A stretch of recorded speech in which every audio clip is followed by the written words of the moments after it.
O Senhor esteja convosco. Proclamação do Evangelho de Jesus Cristo segundo Lucas. Jesus, vindo a Nazaré, disse ao povo na sinagoga: em verdade eu vos digo que nenhum profeta é bem recebido em sua pátria. De fato eu vos digo, no tempo do profeta Elias, quando não choveu durante 3 anos e 6 meses, e houve grande fome em toda a região, havia muitas viúvas em Israel. No entanto, a nenhuma delas foi enviado Elias, senão a uma viúva que vivia em Sarepta, na Sidônia. E no tempo do profeta Eliseu, havia muitos leprosos em Israel. Contudo, nenhum deles foi curado, mas sim Naamã, o sírio. Quando ouviram essas palavras de Jesus, todos na sinagoga ficaram furiosos. Levantaram-se e o expulsaram da cidade.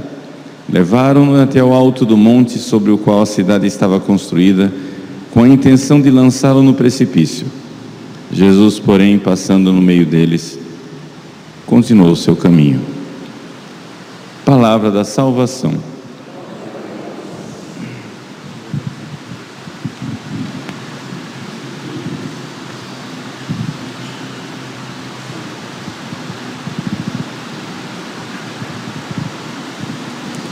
Meus queridos irmãos e irmãs, o Evangelho de hoje, Jesus é rejeitado em Nazaré.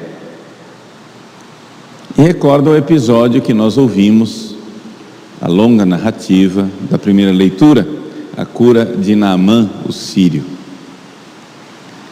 O que é que esse Evangelho pode nos ensinar? Vejam, ninguém pode reclamar de Jesus e dizer que ele não era um bom pregador. Jesus, se existia alguém que sabia pregar, sabia falar as coisas, tinha oratória, tinha pedagogia, era Jesus. Sua palavra era sublime, sua doutrina elevada, a todos atraía. Mas por que é que o povo de Nazaré se revolta contra Jesus? Vejam, isso daqui é uma realidade que nós temos que ter sempre em mente, porque pode ser que se aplique a nós. Se nós não temos virtude, a verdade, quando ela se apresentar a nós e for dolorosa, nós iremos rejeitá-la. Explico. Jesus disse que a verdade liberta, a verdade salva. E é isso mesmo. A verdade, conhecer a verdade, é nós nos libertarmos de muitas coisas. Mas Jesus não prometeu que a verdade iria ser agradável. Vejam, aqui nós temos uma coisa que, para a gente aprofundar isso e aplicar na nossa vida, eu sempre gosto de fazer uma comparação com os animais para você entender quem é você. O ser humano, ele é capaz de ver verdades que os animais não enxergam. Por exemplo, você é capaz de enxergar que por causa de uma inflamação, uma infecção ou uma pedra nos rins, você precisa tomar uma injeção dolorosa. Essa injeção dolorosa, você sabe que ela é uma cura para os seus males. E você se dispõe. Você quer. Você diz ao médico, diz ao enfermeiro, por favor, pode aplicar a injeção. Vejam, nenhum animal é capaz disso. Nenhum animal é capaz de sair da lei escravizante do cérebro. A lei com a qual o cérebro nos escraviza é: foge da dor, busca o prazer, foge da dor, busca o prazer. É assim que agem as crianças, é assim que agem os animais. Isso é escravidão. Mas a verdade, até mesmo no sentido muito corriqueiro da palavra, nos liberta.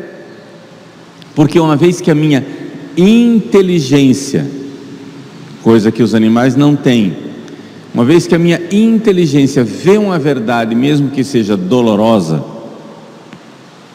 eu tenho a liberdade, ou seja, a vontade livre, coisa que os animais não têm, de me inclinar na direção daquela verdade.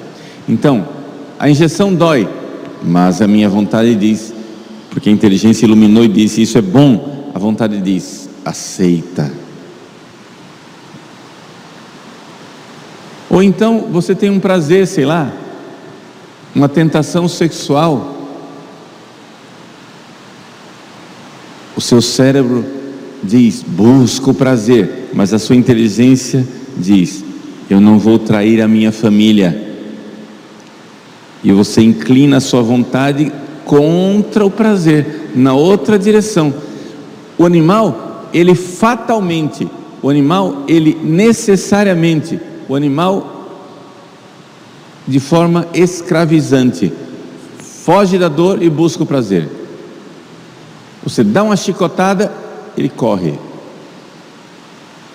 Você bate com o jornal e diz, ele sai correndo, mesmo que a dor só seja psicológica. O cachorro não ouviu, não sentiu a dor, mas você bateu com o jornal, psicologicamente ele já sentiu a dor e já saiu correndo. Foge da dor, busca o prazer. Não adianta você ficar fazendo discursos de fidelidade matrimonial para um animal. Quando ele vê o outro animal no cio, ele não quer saber. Busca o prazer. É escravizante. Essa lei é escravizante. Ora, Deus, desde o princípio, desde Adão e Eva, disse para Adão e Eva, conheçam essa verdade. Eu estou dizendo para vocês uma verdade. Se vocês comerem do fruto desta árvore, vocês vão morrer. Isso vai fazer mal, vai trazer para vocês uma morte pior do que a morte física. Será morte eterna. Não comam. Mas chegou a serpente. A serpente contando uma história que se adequava mais ao busca o prazer. Olha como esse fruto é bonito. Mas Deus disse que não pode. Que nada. Então você tem aí duas aspas, verdades. Claro que é só uma verdade, mas você tem duas pessoas dizendo coisas. Deus está dizendo uma coisa, o diabo está dizendo outra. E você que não tem virtude, escolhe a verdade mais prazerosa. Verdade. Não é verdade. Então vejam a escravidão na qual entraram nossos primeiros pais.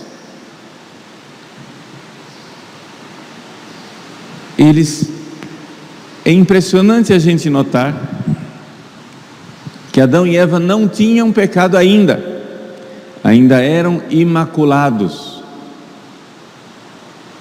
mas não tiveram virtude para abraçar a verdade dolorosa.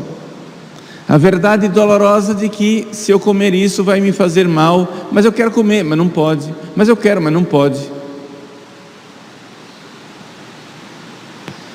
Não tiveram virtude de dizer não à tentação.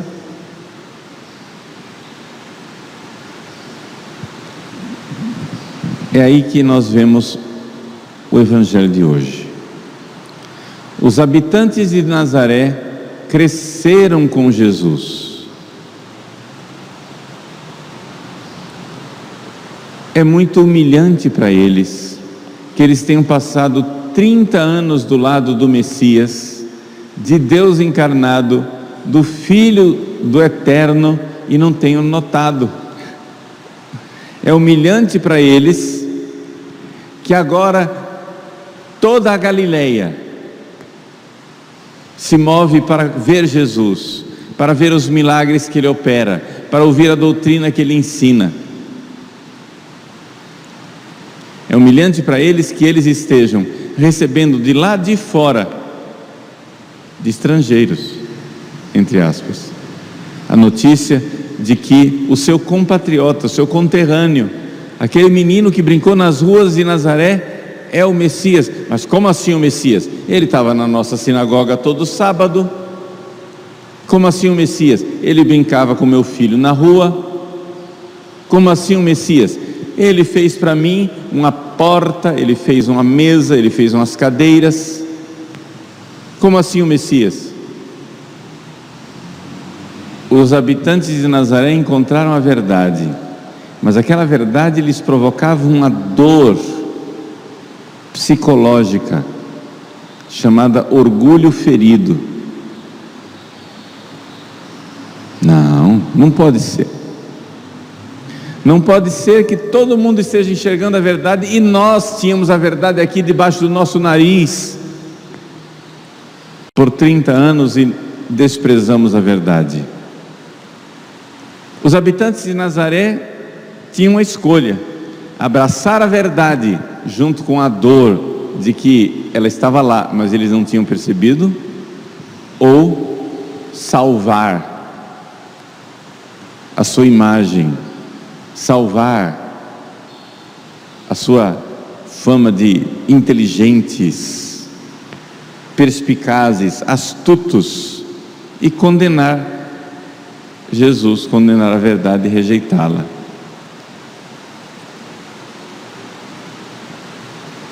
Vejam que é a isso que se reduz muitas vezes o entrave que impede a conversão de algumas pessoas. Tem pessoas que, para se converter, precisam humildemente assumir para sua família, para os seus amigos, para os seus colegas de trabalho: eu errei durante 30 anos. Isso é humilhante. Você dar o braço a torcer a sua esposa que ia à igreja durante 30 anos e você ficava em casa assistindo futebol. Agora você começou a ver que Jesus é o caminho, que a igreja tem razão, que os ensinamentos que a sua mulher seguia eram verdadeiros. E agora, o que é que eu faço para disfarçar? O que é que eu faço para que ninguém note que eu estou dando o braço a torcer e dizendo: minha mulher tinha razão há 30 anos e eu fiz ela sofrer, persegui, não aceitei? Vejam, a verdade liberta, mas a verdade muitas vezes dói, humilha. Com a verdade você vai ter que dar o braço a torcer. Você vai ter que dar o braço a torcer àquele seu amigo chato, aquele seu vizinho chato, que passava com o terço na mão e o livrinho de orações. Vamos para a igreja? Não, vai para a igreja, o quê? Você vai ir nas barras da saia de padre. Você vai ter que humildemente chegar e dizer: você tinha razão. Você estava certo e eu estava errado. Durante anos eu tripudiei, durante anos eu xinguei você. Você estava certo e eu não tinha razão, eu estava errado. Os habitantes de Nazaré caem na armadilha do diabo. Na armadilha do diabo, que lhes propõe a escolha entre o prazer de salvar a sua autoimagem e a dor de abraçar a verdade. Meus irmãos, toda conversão é aquela humilhação do filho pródigo que diz: caí em mim mesmo. Na casa do meu pai os empregados são mais bem tratados. Vou me levantar. E aí ele então prepara o seu discurso de humilhação. Pai, pequei contra o céu e contra ti, não sou mais digno de ser chamado teu filho, trata-me como empregado. É humilhação, mas essa humilhação libertou. Essa humilhação o libertou. Deus nos conceda a graça de todos os dias, sempre estarmos dispostos a dar a mão à palmatória e dizer: errei, perdão. Não queiramos salvar as aparências, queiramos salvar a nossa alma. Quem que você quer salvar? Você quer salvar a sua alma ou você quer salvar as aparências? Os habitantes de Nazaré estavam dispostos a matar Jesus, lançá-lo de cima de um abismo,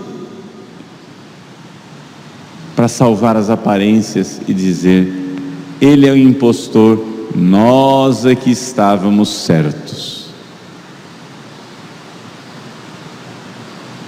Vejam a soberba humana.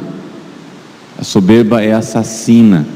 As pessoas são tão sem virtudes que estão dispostas a matar antes de dar o braço a torcer e dizer: Jesus tem razão, eu pequei, eu errei, vou mudar de vida.